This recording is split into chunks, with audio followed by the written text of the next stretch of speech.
وسلم عليك يا حبيب الله صلى الله عليك يا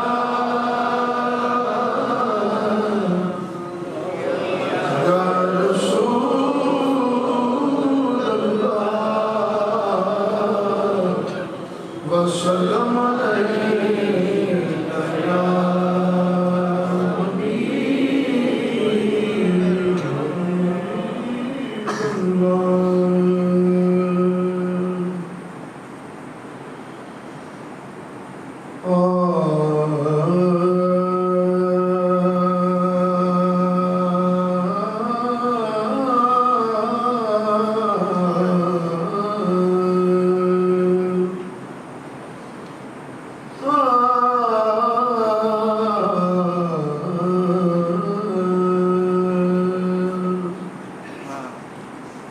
وہ دیکھنے والوں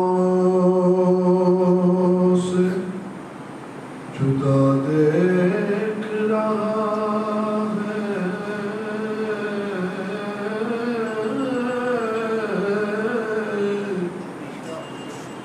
وہ دیکھنے والوں سے جدا دیکھ رہا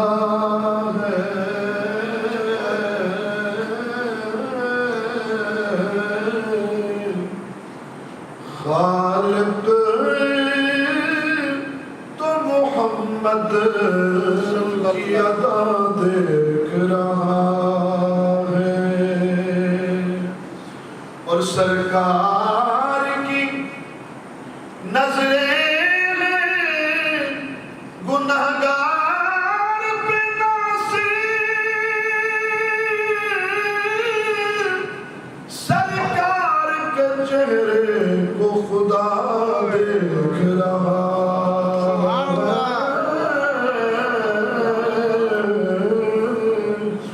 سرکار کے چہرے کو خدا دیکھ رہا ہے پڑھیے صلی اللہ علیہ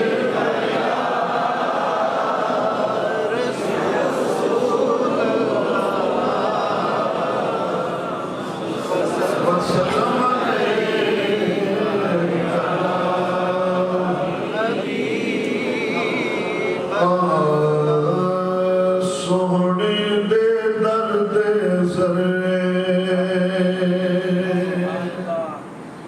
بدرو ہلال بن گئے سونے دے درد سرے بدرو ہلال بن گئے قدمانو چم کے روڑے ہیرے تے لال بن گئے ہیرے تے لال بن گئے سونے دے درد سرے بدرو ہلال بن گئے قدمانو چم کے روڑے ہیرے تے لال بن گئے جنات بیاں نظران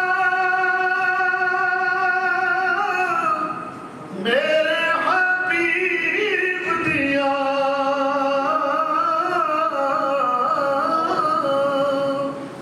جنات بیاں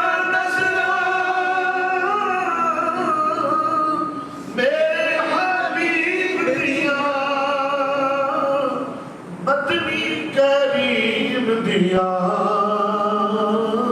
جگ دے طبیب دیا مدنی کریم دیا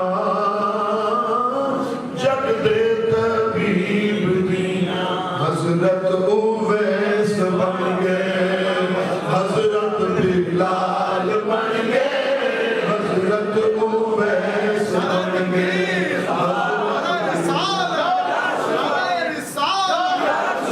حضرت اویس بن گئے حضرت بلال بن گئے قدمانو چم کے روڑے ہیرے تے لال بن گئے سونے دے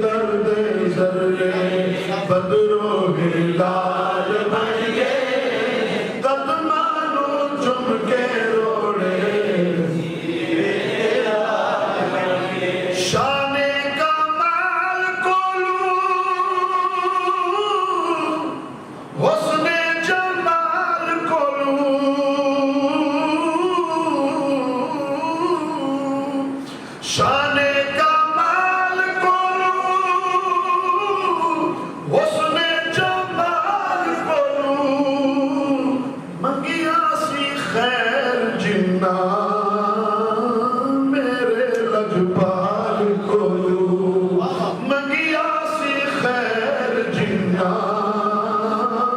میرے لجپال کولو آقا دے منگتے یارو آقا دے منگتے یارو جگ دے لجپال بن گئے سونے دے درد ذرے بدرو ہلال بن گئے قدمانو چم کے روڑے ہیرے لال بن گئے ہیرے تے لال بن گئے قدمانو چم کے روڑے ہیرے تے لال بن گئے کیونکہ سرکار دو عالم کے خزینے سے ملے گا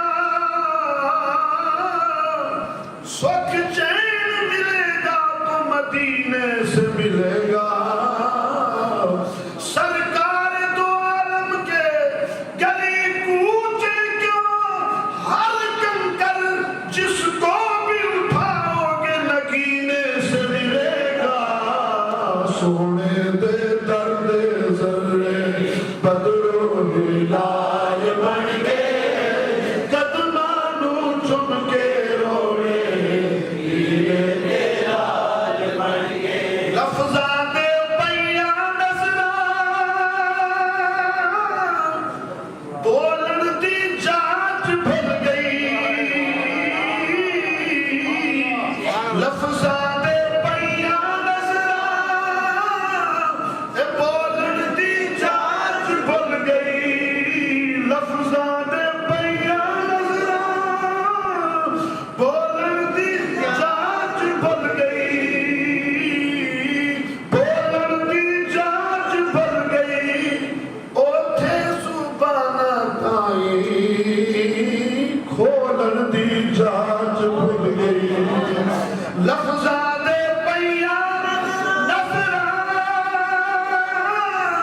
بولن دی جانچ بھل گئی اوتھے زباناں تائیں کھولن دی جانچ بھل گئی جا کے مدینے اتھرو جا کے مدینے اتھرو میرے سوال بن گئے قدمانو چم کے روڑے ہیرے تے لال بن گئے ہیرے تے لال بن گئے ہیرے تے لال بن گئے کعبے دا نور اجالا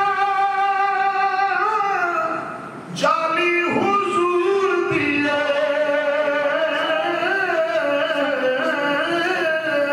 اب سبحان اللہ اچھا ایک ہاتھ جا کر سبحان اللہ تمہیں چاہو جا کر سبحان اللہ کعبے دا نور اجالا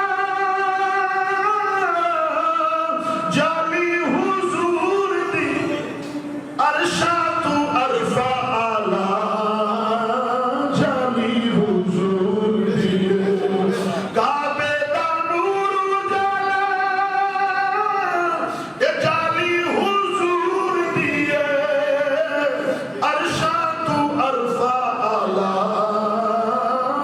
جالی حضور دی جالی نو چمن والے جالی نو چمن والے غوث و ابدال بن گئے جالی نو چمن والے غوث و ابدال بن گئے قدمانو چم کے روڑے ہیرے تے لال بن گئے بڑا خوبصورت شعر اور ہم سب کا حضرت امام علی مقام امام حسین کی بارگاہ میں خراج عقیدت حضور کی آل پاک جو ابھی تک نہیں بولے نا ابھی انشاءاللہ ضرور بولیں گے جو ابھی تک بولتے رہے تھوڑا بولتے رہے وہ زیادہ بولیں گے انشاءاللہ اور جو نہیں بولے انشاءاللہ وہ بولیں گے امت بچائی جاندے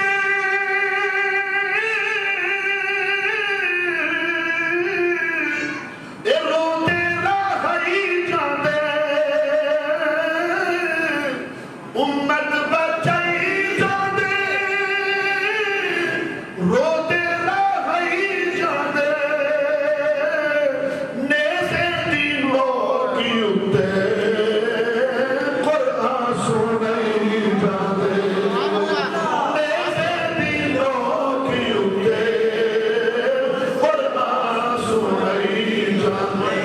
جنت دے وارث یارو جنت دے وارث یارو زہرا دے لال بن گئے جنت دے وارث یارو زہرا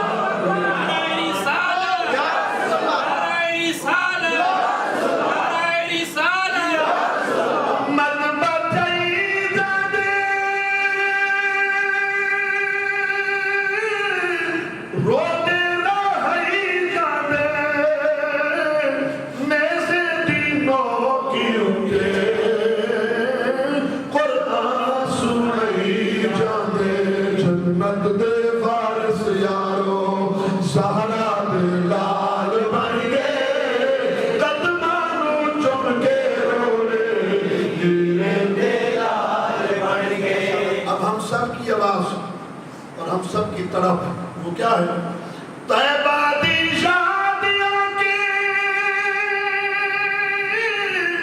سینہ چلئی جاوے طیبہ دی شادیوں کے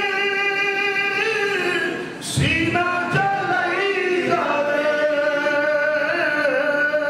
جھلی نہ میرے کولو جدائی جائے چلی نہ میرے کولو لمبی جدائی جائے سائم جدائی اندر گھڑیاں دے سال بن گئے قدمانو چم کے روڑے ہیرے دے لال بن گئے ہیرے دے لال بن گئے سونے دے درد ذرے بدرو ہی لال بن گئے سونے دے درد ذرے بدرو ہی لال بن گئے قدمانو چم کے روڑے ہیرے دے لال بن گئے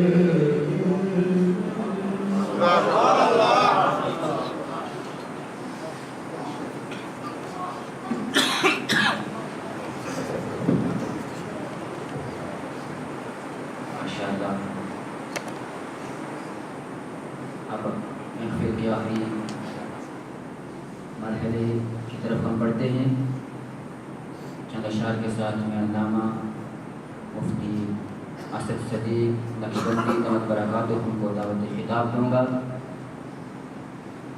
شاعر کہتا ہے تو شاخ خوباں تو جان جانا ہے چہرہ الکتاب تیرا تو شاخ خوباں تو جان جانا ہے چہرہ الکتاب تیرا نہ بن سکی ہے نہ بن سکے گی مثال تیری جواب تیرا نہ بن سکی ہے نہ بن سکے گا مثال تیری جواب تیرا تو سب سے اول تو سب سے آخر تو سب سے اول تو سب سے آخر ملا ہے حسن دوام تجھ کو ملا ہے حسن دوام تجھ کو ہے عمر لاکھوں برس کی تیری مگر ہے تازہ شباب تیرا ہے عمر لاکھوں برس کی تیری مگر ہے تازہ شباب تیرا اور خدا کی غیرت نے ڈال رکھے ہیں تجھ پہ 70,000 پردے خدا کی غیرت نے ڈال رکھے ہیں تجھ پہ 70,000 پردے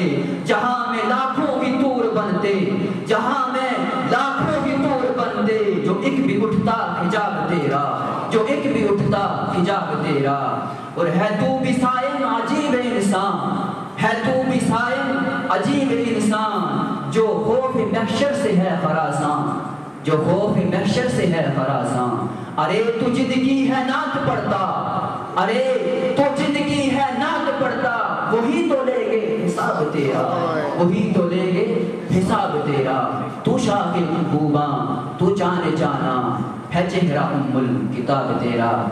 میں دعوت خطاب دیتا ہوں علامہ مفتی اسد صدیق نقشبندی کو کہ وہ تشریف لائیں اور اپنے ملفوظات سے چلیں.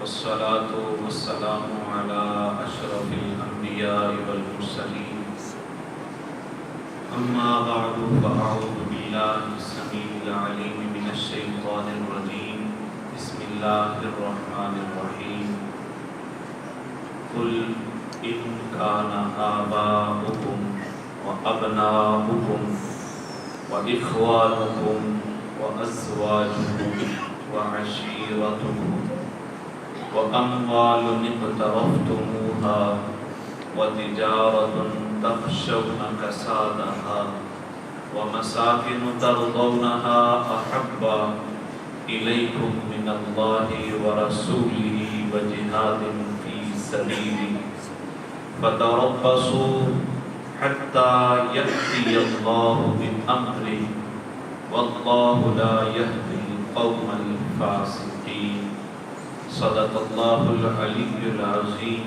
وصدق رسوله النبي الرؤوف الرحيم قال الله عز وجل في القرآن المجيد والفرقان الحميد في شان حبيبه مخبرا وآمرا إن الله وملائكته يصلون على النبي يا أيها الذين آمنوا صلوا عليه وسلموا تسليما الصلاة والسلام عليك يا رسول الله الصلاة والسلام عليك يا حبيب الله الصلاة والسلام عليك يا شفيع المذنبين الصلاة والسلام عليك يا رحمة للعالمين تمام حمد و ثنا تعریف و توصیف اللہ جل مجدہ الکریم کی ذات بابرکات کے لیے جو خالق کائنات بھی ہے، مالک کائنات بھی ہے، رازق کائنات بھی ہے۔ اللہ جل وعلا کی حمد و ثنا کے بعد اللہ کے پیارے، امت کے سہارے، دانائے غیوب، مالک رکاب امم، فخر عرب و عجم، والی کون و مقام، سیاح لا مقام، سید انس و جاں، معصوم آمینہ احمد مجتبیٰ، حضرت محمد الرسول اللہ صلی اللہ علیہ وآلہ وبارک وسلم کی بارگاہ قربان میں اپنی محبتوں، عقیدتوں کے خراج پیش کرنے کے بعد انتہائی واجب الاحترام، ذوی الاحتشام علماء کرام، برادران اسلام، السلام علیکم ورحمۃ اللہ وبرکاتہ۔ مجھ سے قبل آپ نے میرے اور اپنے آقا و مولا حضرت محمد الرسول اللہ صلی اللہ علیہ وآلہ وبارک وسلم کے جمال جہاں آرا، آپ کے قدموں سے مس ہونے والی زمین اور میرے آقا کے حسن کے تذکرے اور میرے آقا کی خوبیاں سنی، اب اس خوبیوں والے آقا کا ایک فرمان آپ کی نظر کرنے والا ہوں، جو کہ اس انداز میں تو نہیں ہوگا جو انداز مجھ سے قبل آپ سن چکے ہیں۔ یہ انداز تھوڑا دھیما بھی ہوگا، یہ انداز تھوڑا سا ہلانے والا بھی ہوگا، اندر بسنے والی جو زندگی ہے جو اجڑ چکی ہے اس کے اجاڑ پن کو دور کرنے والا بھی ہوگا۔ اور میں اللہ سے دعا بھی کرتا ہوں کہ مولا آج یہ جو آیہ مقدسہ میں نے پڑھی ہے میں سمجھا سکوں یا نہ سمجھا سکوں، اس کا نور تو ہمارے سینوں میں بکھیر دے۔ اس آیہ مقدسہ کو حرف و حرف سنیے اور اس کا ترجمہ سماعت فرمائیے۔ قل، اے محبوب آپ فرما دیجیے، اے محبوب آپ فرما دیجیے۔ بات قابل غور ہے، پیدا کرنے والے تو خود کیوں نہیں ہم سے کلام کرتا ہے؟ تو نے پیدا جو کر دیا، ہمیں اپنا بندہ جو بنا لیا، اپنے لیے تخلیق کیا، سب کچھ کرنے کے بعد اب جب بات کی باری آتی ہے خود نہیں کرتا، محبوب سے کہتا ہے کہ محبوب آپ فرما دیجئے، ذرا اس کا راز تو میرے مولا ہمیں بتا دیجئے۔ جب پوچھا جاتا ہے تو رب فرماتا ہے بندو تمہیں سمجھ نہیں آتی ہے، میں رب خالق و مالک ہو کے ہر چیز پہ قادر ہو کے میں چاہوں تمہیں اپنی باتوں سے نواز نہیں سکتا، نواز سکتا ہوں لیکن نوازتا کیوں نہیں ہوں؟ تمہیں بتا رہا ہوں کہ میں خالق ہو کے اپنے محبوب کے واسطے کے بغیر تم سے بات نہیں کرتا، تم میری مخلوق ہو کے میرے محبوب کے واسطے کے بغیر مجھ سے کیسے بات کرو؟ قل، محبوب آپ فرما دیجیے، ان کان آباؤکم، تمہارے آبا، تمہارے باپ، طبعاً اس میں مائیں بھی آتی ہیں، تمہارے والدین، ابناءکم، تمہارے بیٹے، بیٹیاں بھی اسی میں شامل ہیں، وَإِخْوَانُكُمْ، تمہارے بھائی بہنیں بھی اسی میں آتی ہیں، وَأَزْوَاجُكُمْ، اور تمہاری بیویاں، وَعَشِيرَتُكُمْ، اور تمہارے کنبے قبیلے، وَأَمْوَالٌ اقْتَرَفْتُمُوهَا، اور تمہارے کمائی کے مال، وَمَسَاكِنُ تَرْضَوْنَهَا، اور تمہارے پسندیدہ گھر، أَحَبَّ إِلَيْكُمْ مِنَ اللَّهِ وَرَسُولِهِ وَجِهَادٍ فِي سَبِيلِهِ فَتَرَبَّصُوا حَتَّى يَأْتِيَ اللَّهُ بِأَمْرِهِ۔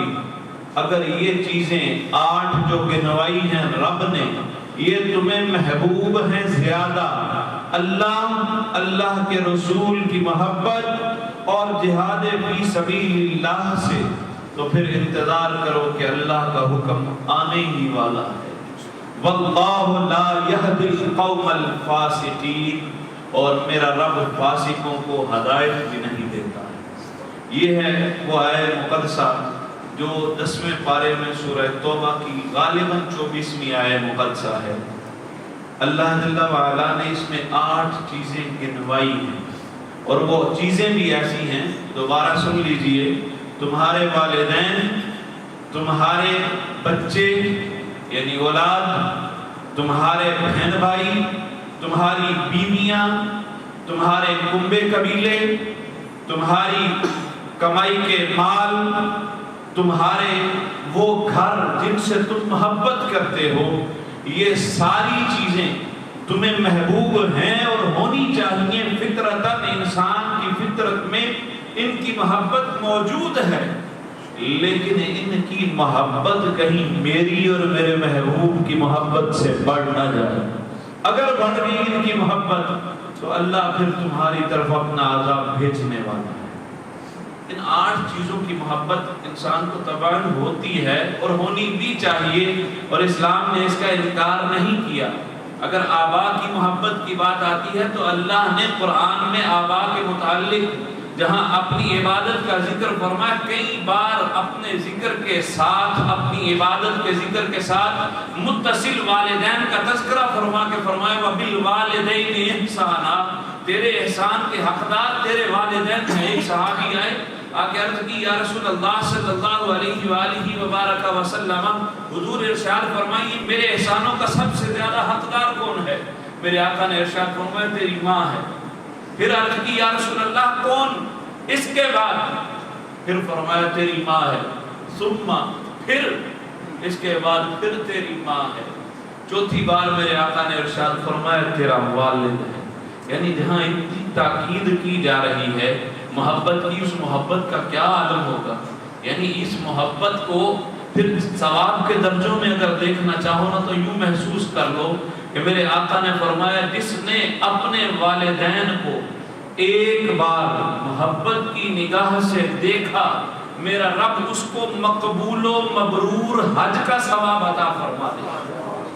ابناءکم جسے کہا گیا نا، یہ محبت جو ہے، اس محبت کے تقاضے اور ایک اس کا جو ہے پہلو آپ کی نظر کر رہا ہوں کہ اگر ایک بار محبت سے دیکھو تو مقبول و مبرور حج کا ثواب ملتا ہے۔ صحابہ عرض کرتے ہیں یا رسول اللہ اگر کوئی 2 بار دیکھے، فرمایا اسے 2 حج کا ثواب۔ عرض کی یا رسول اللہ اگر کوئی 100 بار دیکھے، فرمایا تم دیکھتے تھک جاؤ گے، میرا رب ثواب دیتا نہیں تھا۔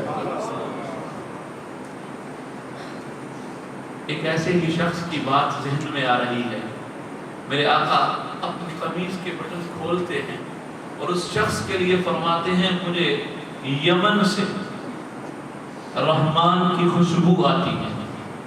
صحابہ کرام فرمانے لگے یا رسول اللہ، اے آقا، ہم نے کبھی یمن سے کوئی ایسا شخص آتا ہوا نہیں پایا کہ جو آپ سے اتنی محبت رکھتا ہو کہ آپ سے اس کے لیے ایسے جملے سننے کو مل رہے۔ میرے آقا نے ارشاد فرمایا ہاں میرے صحابہ، تم نے اس کو نہیں دیکھا ہے، وہ کبھی تمہارے پاس آیا نہیں ہے۔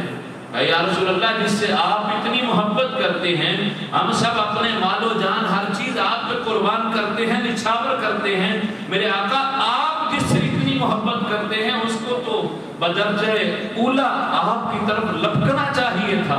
حضور ایسا عمل نظر نہیں آیا، ایسی کون سی مجبوری آڑے آ گئی ہے کہ وہ آپ کی بارگاہ میں حاضر نہیں ہوا ہے؟ تو میرے آقا کریم علیہ السلام نے ارشاد فرمایا صحابہ ہاں ہے ایک مجبوری اسے کہ اس کی بوڑھی اور نبینا ماں ہے، اس ماں کی خدمت میں لگا ہوا ہے جس وجہ سے وہ میرے پاس نہیں آتا ہے۔ لیکن صحابہ فرماتے ہیں آقا کئی بار، ایک بار نہیں کئی بار آقا کو دیکھا کہ اپنی قمیض کے بٹن کھولتے اور کھول کے کہتے مجھے یمن کی طرف سے رحمان کی خوشبو آتی ہے۔ آقا کریم علیہ السلام نے پھر یہی نہیں کہ یہ عمل کر کے دکھایا، بلکہ اگلے جملے سنیے، آپ کے سینوں میں ٹھنڈ پڑ جائے گی کہ جو والدین سے محبت کرنے والے ہیں ان کو میرے آقا نے کیا مقام اور درجہ دیا ہے۔ میرے آقا ارشاد فرماتے ہیں کہ میرے صحابہ، تم میں سے اگر کوئی اویس بن عامر کو ملے تو پھر اس سے میری امت کے لیے بخشش کی دعا کرو۔ بات بڑی قابل غور ہے، آیا نہیں حضور کی زیارت کے لیے، صحابیت کا شرف جو ہے اس سے محروم بیٹھا ہوا ہے، لیکن میرے آقا فرمانے اگر تم میں سے کوئی اسے ملے تو پھر اس سے میری امت کی بخشش کی دعا کروائے، اور پھر اس کی نشانیاں بھی بیان فرمائی۔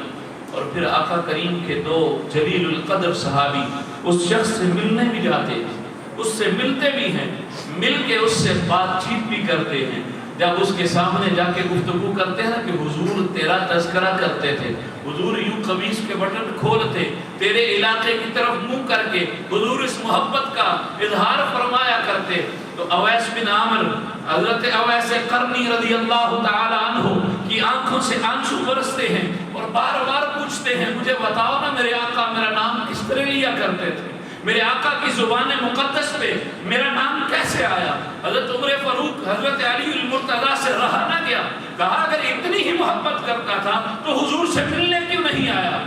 حضرت اویس نے بھی تیور بدلے، کہا تم نے سوال ایسا کیا ہے، بتاؤ تم حضور کو دیکھا کرتے تھے، تم نے میرے آقا کی زیارت کی ہے؟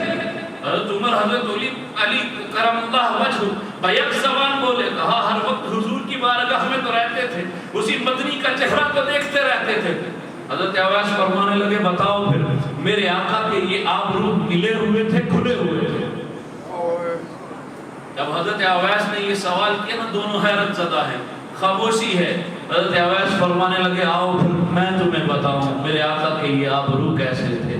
دور سے کوئی دیکھتا تو جڑے ہوئے لگتے، قریب آ کے دیکھتا تو کھلے ہوئے لگتے، یعنی پتا چلا کہ جو اپنے والدین کی خدمت کرتا ہے چاہے کروڑوں میل بھی دور کیوں نہ ہو، لیکن حضور یہ حضور میں ہوتا ہے اور یہ مقام اس کو نصیب ہوتا ہے کہ وہ بندہ مستجاب الدعوات ہوتا ہے۔ میرے آقا نے اسی لیے تو فرمایا میری امت کی بخشش کے لیے اس سے دعا کروانا۔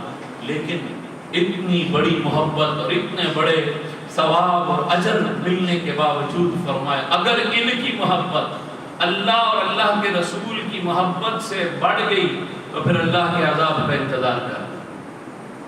یعنی تاکیدیں دیکھیں کتنی ہیں اور اس کے لیے کتنا کچھ بتایا جا رہا ہے، لیکن ساتھ ہی حکم آ گیا، ساری محبتیں ہیچ ہیں، مصطفیٰ کریم کی محبت آگے ہے، مصطفیٰ کریم کے رب کی محبت آگے ہے۔ پھر ارشاد فرمایا ابنا، تمہاری اولادیں۔ بندہ جب گھر میں آتا ہے سارے دن کا تھکا آ رہا ہوتا ہے، گھر میں آیا بچوں کو گھر کے آنگن میں کھیلتے دیکھا، تھکاوٹ دور۔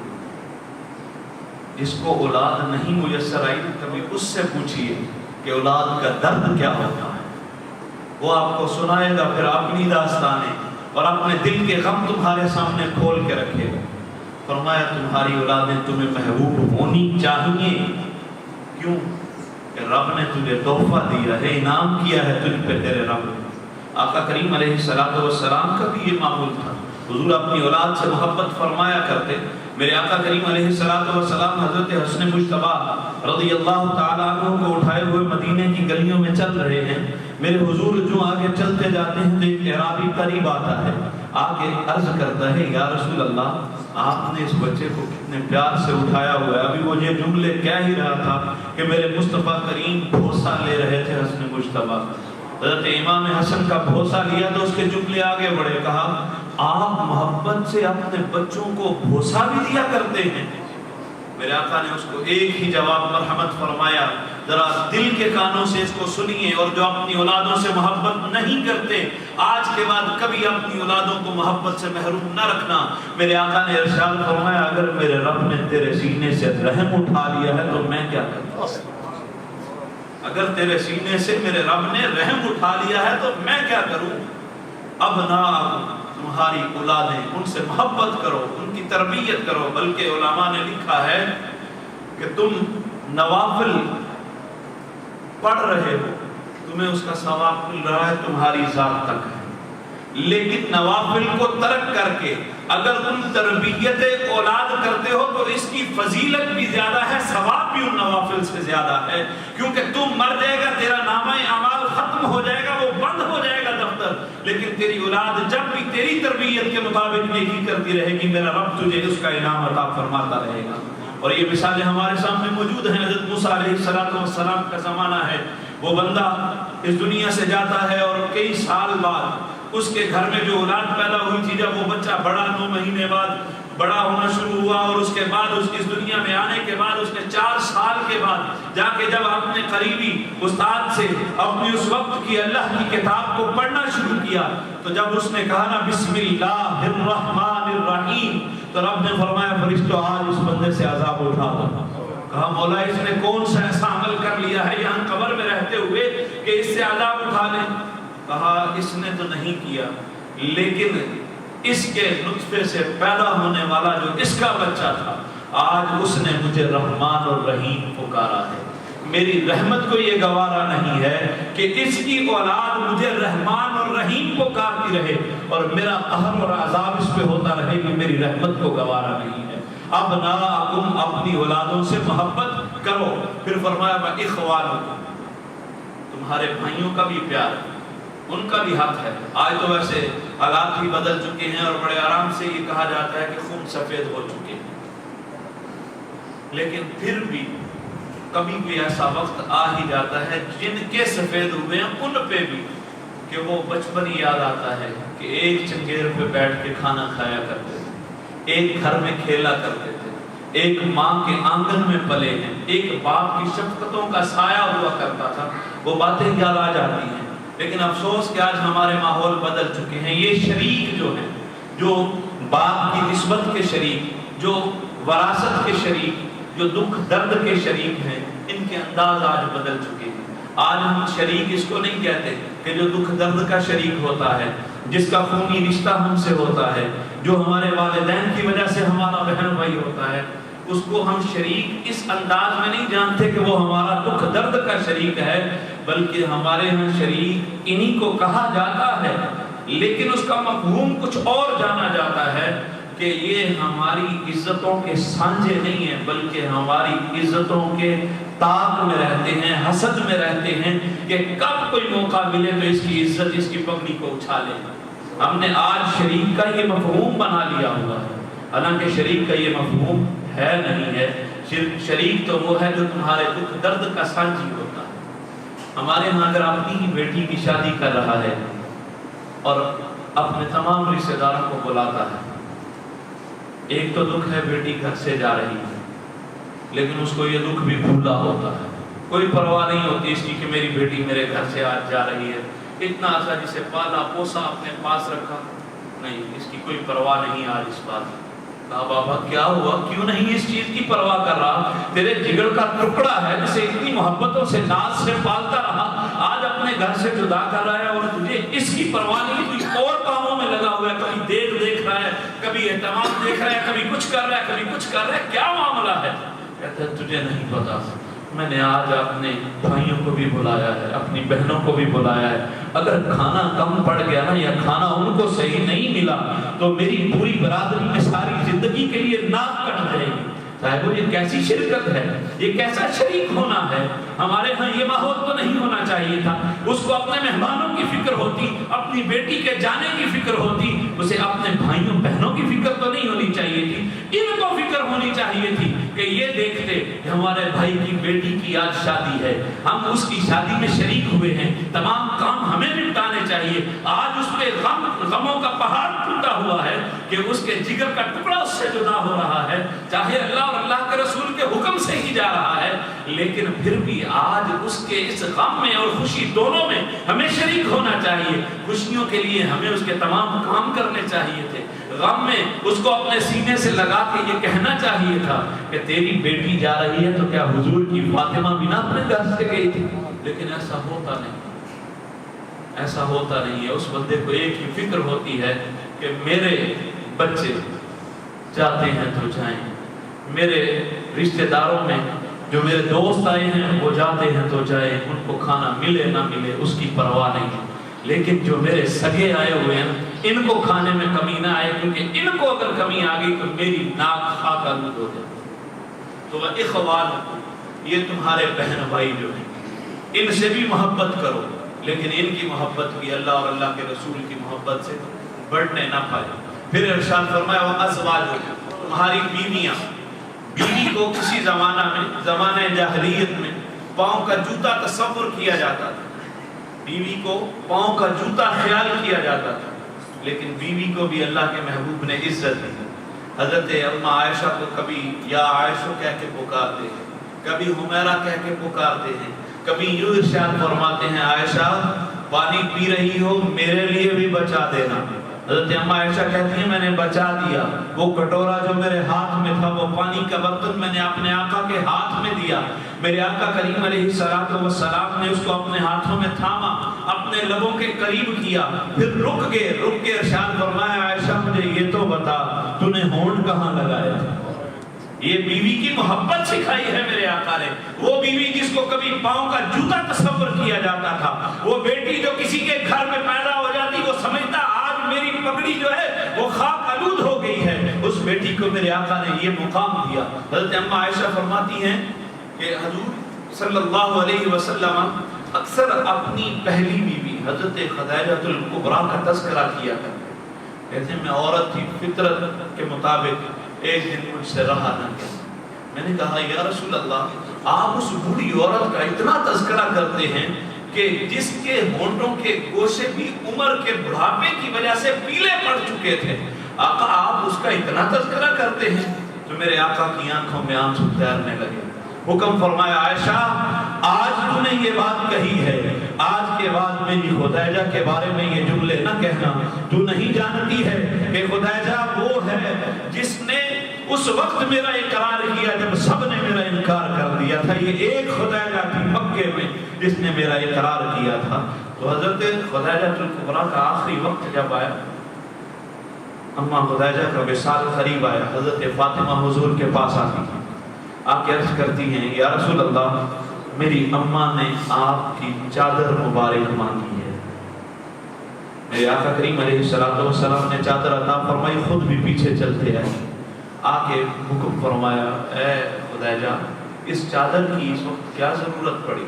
عرض کی یا رسول اللہ مجھے لگتا ہے کہ یہ جو بیماری ہے میری، یہ میری موت کا سبب بن جائے گی، حضور آپ کی چادر سے مجھے اگر کفن دے دیا جائے تو میں اس کو اپنے لیے سعادت سمجھتی ہوں۔ ذرا غور تو کیجئے، بیوی سے زیادہ اپنے خاوند کو جاننے والا کوئی نہیں ہوتا، اور جو بیوی اپنے لیے اس چیز کو سعادت سمجھ رہی ہے۔ اور ایک اور رک کے بات کرتا چلو، آج تو ہمیں کہا جاتا ہے نا کہ تبرکات میں کچھ نہیں رکھا، یہ نہیں وہ نہیں، عقیدے مختلف قسم کے کہے جاتے ہیں۔ میں کہتا ہوں ہمیشہ یہ کہا کرتا ہوں اپنا عقیدہ یا تو صحابی والا رکھو یا حضور کی ازواج بیویوں والا رکھو، حضور کے گھر والا رکھو۔ وہ ہمیں بتا رہی ہیں کہ یہ چادر جو ہے اگر میرے جسم پہ آ جاتی ہے تو مجھے قیامت تک کوئی خوف و خطر نہیں ہے، میرے لیے یہ باعث سعادت حالت ہے. اور میرے آقا نے اس وقت یہ نہیں کہ صرف چادر عطا فرما دی تو کام ختم ہو گیا. اگلے جملے سنیے. میرے آقا کریم علیہ السلام ارشاد فرماتے ہیں اے خدایا لو اردت جلدی لآتیتک، اگر آج خدایا تو میرے جسم کی جلد بھی مانگتی نا میں وہ بھی تو میرے بات ذرا سنیے اور غور کیجئے اس پہ کہ ہم اپنی بیویوں کے ساتھ کیا تعلق رکھتے، کس انداز سے ان کے ساتھ پیش آتے. یہاں پہ چونکہ عورتیں نہیں ہیں اس وقت، اور ایک اور بات آپ کو بتا دوں. میں نے ایک حدیث مبارکہ پڑھی ہے. میرے آقا نے ارشاد فرمایا جو مرد گھر کے کاموں میں اپنی بیوی کا ہاتھ بٹاتا ہے، جب تک وہ اس کا ہاتھ بٹاتا رہتا ہے، کام میں اس کی مدد کرتا رہتا ہے، اس کے جسم کے ہر بال کے برابر اللہ اس کو نیکیاں عطا فرماتا ہے. صرف میرے آقا نے ہمیں یہ کر کے نہیں دکھایا، اپنے رب سے اس پہ اجر بھی دلوایا. پھر ارشاد فرمایا وعشیرتکم، تمہارے کنبے قبیلے. اسلام نے کنبے قبیلوں سے منع نہیں کیا. قرآن کریم میں آتا ہے کہ یہ تمہارے تعارف کے لیے. ہمارے ہاں یہ چودھری کمی کا تصور ہے نا، یہ اسلام میں نہیں ہے. اسلام کہتا ہے ان اکرمکم عند اللہ اتقاکم، تم میں سے سب سے مکرم اور عزت اور مرتبے والا وہ ہے جو تقوی میں سب سے بڑا ہے. یہ نہیں ہے کہ تمہارے ہاں جس کے پاس مال زیادہ آ گیا ہے بس وہی عزت والا ہے. نہ اسلام کے ہاں اس کا تصور نہیں ہے. حضور کے ایک صحابی ہیں، اسود نام ہے. اسود عربی میں کالے کو کہتے ہیں، اور وہ رنگ کے بھی انتہائی کالے، اتنے کالے ہیں کہ غلام بھی ہیں کالے بھی ہیں. ایک غلام، پہلے ہی غلام عربوں کو اس انداز میں تھے کہ اگر کسی عرب کا جوتا دھوپ میں پڑا ہے اور غلام نے اٹھا کے اس ڈر سے چھاؤں میں رکھ دیا کہ میرے آقا کا جوتا خراب ہو جائے گا، تو اس کو اس بات میں بھی کوڑے پڑا کرتے تھے کہ تیری آج غلامی کی خو جو ہے نا بدل رہی ہے، اپنی مرضی سے کام کرنا شروع ہو گیا ہے. یعنی اتنا گھنونا ان کے ساتھ سلوک کیا جاتا. اور پھر اوپر سے اگر کالا ہو تو اس کو کون قریب بیٹھنے دے گا. وہ اسود آئے میرے آقا کے قریب، آ کے عرض کرنے لگے یا رسول اللہ اگر میں اسلام قبول کر لوں تو حضور مجھے کیا ملے گا؟ غلام تھے. کہا یا رسول اللہ اگر میں اسلام قبول کر لوں تو مجھے کیا ملے گا؟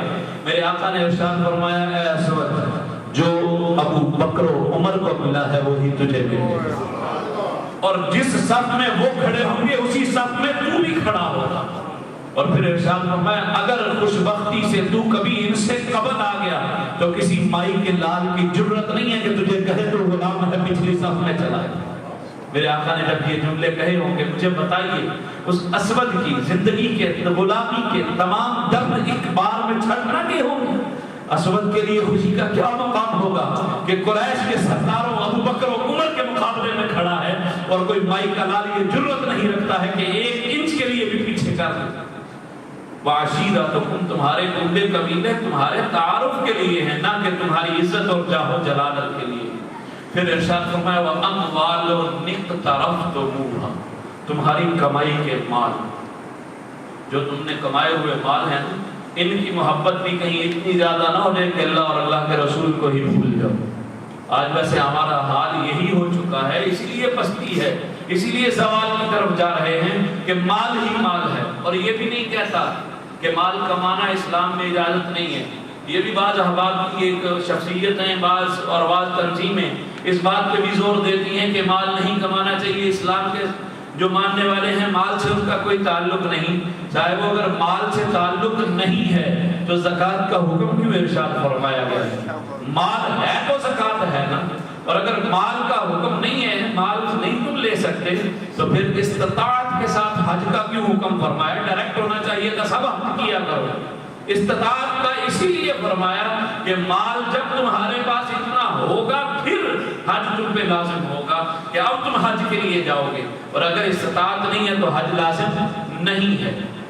پھر مال سے جو منع کیا جاتا ہے یا مال سے دور رہنے کا فلسفہ جو ہے وہ کیا ہے؟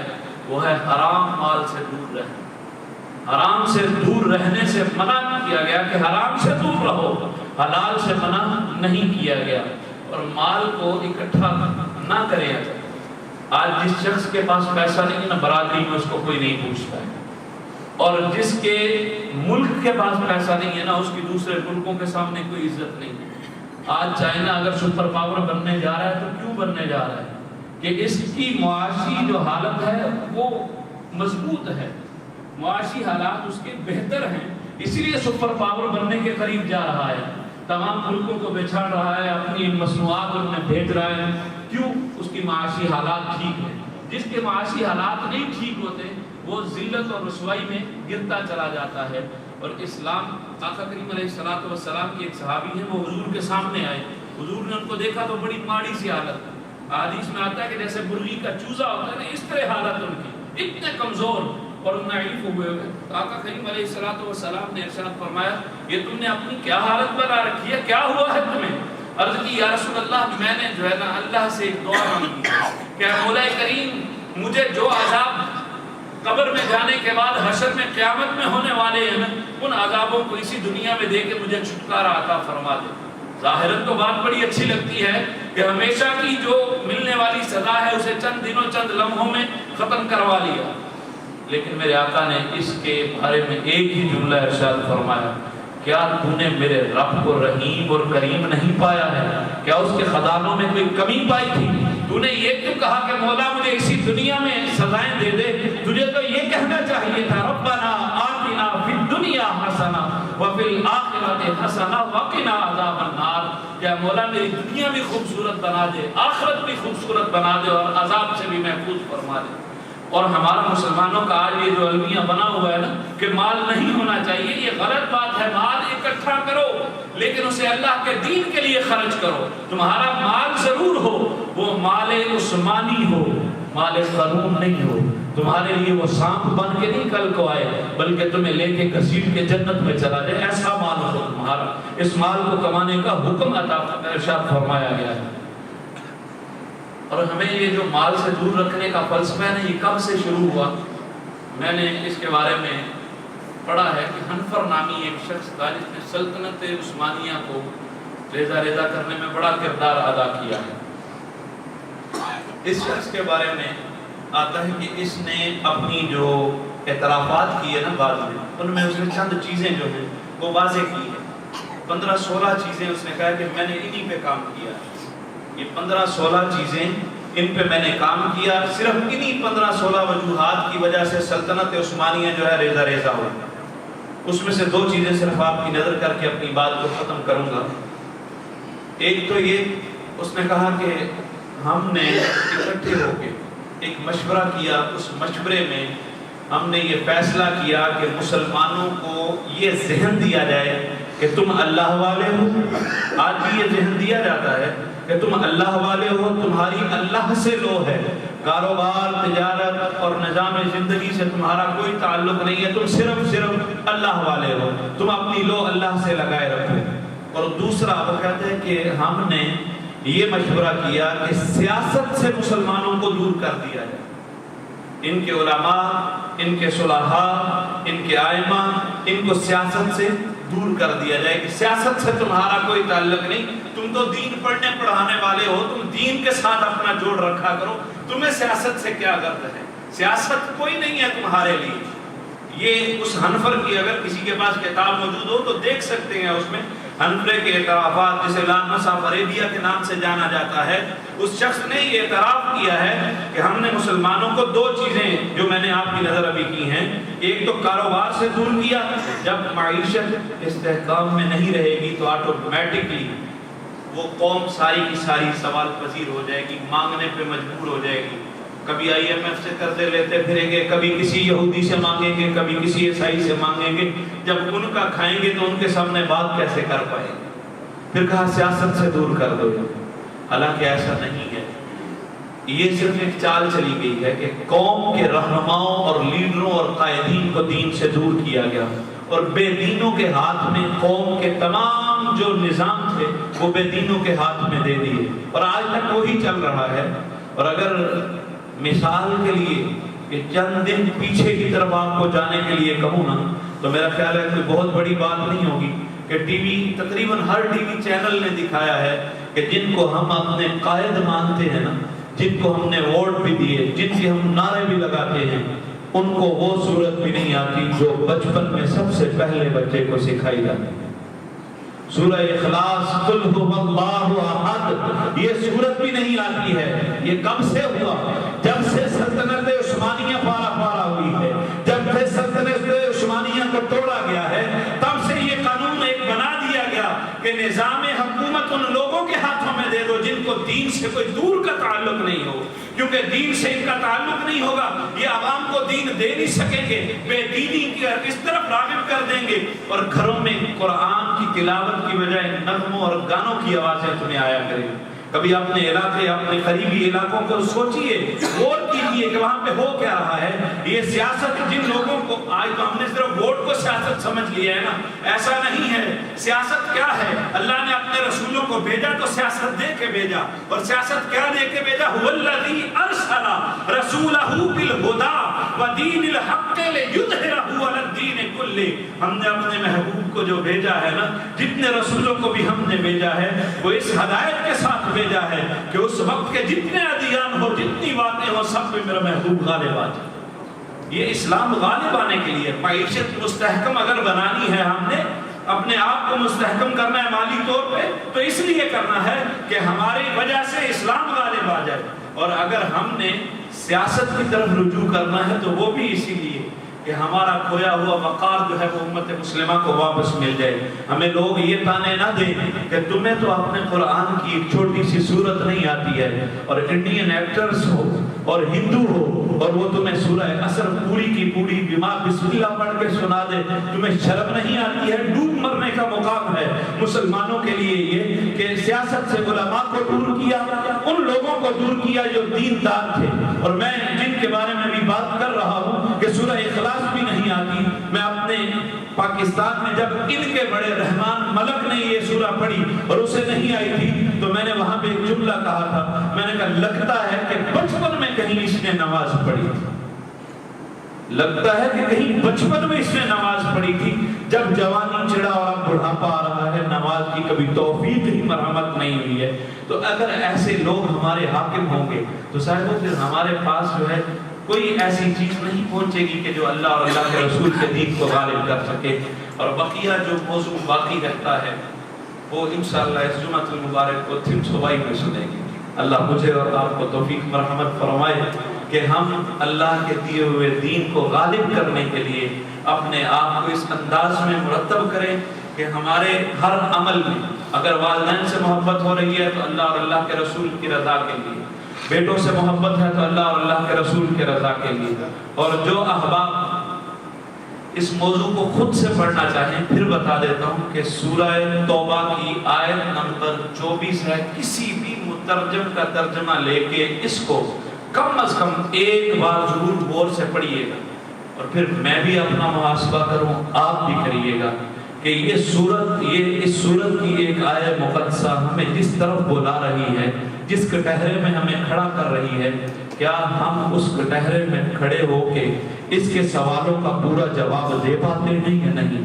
اگر نہیں دے پاتے تو صاحب وہ یہ وقت ہے، ابھی ہماری آنکھیں بند نہیں ہوئی ہیں، سانسوں کی مالا ٹوٹی نہیں ہے، اپنے رب سے توبہ کر کے واپسی کا رخ کر لیجئے، اور جو ہمارے رب نے حکم دیا ہے اسی پہ عمل پیرا ہو جائیے۔ اور جو یہ میں نے رونا آپ کے سامنے رکھا ہے، یہ اقبال بھی اپنے انداز میں ایک بار رویا تھا، اور اس نے بڑے خوبصورت لفظوں میں یہ کہا تھا، دیکھ مسجد میں شکست رشتہ تسبیح شیخ، دیکھ مسجد میں شکستہ رشتہ تسبیح شیخ، اور بت کدے میں برہمن کی پختہ سناری بھی دیکھ، اور بت کدے میں برہمن کی پختہ سناری بھی دیکھ، چاک کر دی ترک نادانے خلافت کی قبا، صادری مسلم کی بھی دیکھ، اوروں کی عیاری بھی دیکھ۔ اللہ مجھے اور آپ کو یہ دیکھنے کی توفیق مرحمت فرمائے اور اصلاح احوال کی توفیق مرحمت فرمائے۔ وما علیہ